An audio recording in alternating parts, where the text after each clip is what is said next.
रत्नागिरी नगर परिषदेच्या निवडणुकीत शिवसेना, उभाटा गट, काँग्रेस आणि राष्ट्रवादी काँग्रेस असा एकत्रितपणे लढण्याचा निर्णय झाला। उभाट्याच्या वतीने श्रीयुत बाळ माने यांनी आमच्या समवेत सीटचं वाटप कसं व्हावं वगैरे याची चर्चा झाली आणि त्या चर्चेअंती सीट वाटप झालं।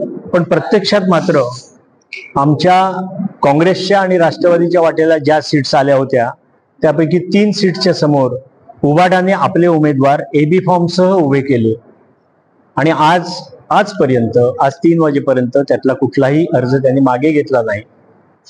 त्यामुळे अशा स्थितीत आघाडी म्हणून लढणं आम्हाला तरी संयुक्तिक वाटत नाही आणि म्हणून आज आम्ही जाहीर करतो की रत्नागिरी शहर काँग्रेस कमिटी आणि राष्ट्रवादी शहर काँग्रेस कमिटीतर्फे आम्ही जाहीर करतो की आम्ही आघाडीचा घटक म्हणून आम्ही यापुढे नाही आहोत।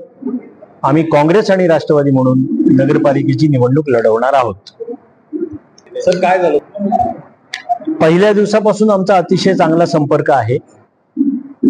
17 तारखेला जेव्हा त्यांनी 3 हे आपले उमेदवार उभे केले तेव्हा आम्ही त्यांना विचारलं होतं बाळमानेंना, तेव्हा त्यांनी अत्यंत विश्वासाने सांगितलं होतं की आम्ही 21 तारखेला हे 3 अर्ज मागे घेऊ। कार्यकर्त्यांच्या मर्जीसाठी म्हणून ते आम्ही भरलेले आहेत, पण आम्ही ते मागे घेऊ। परंतु तसं प्रत्यक्षात घडलं नाही।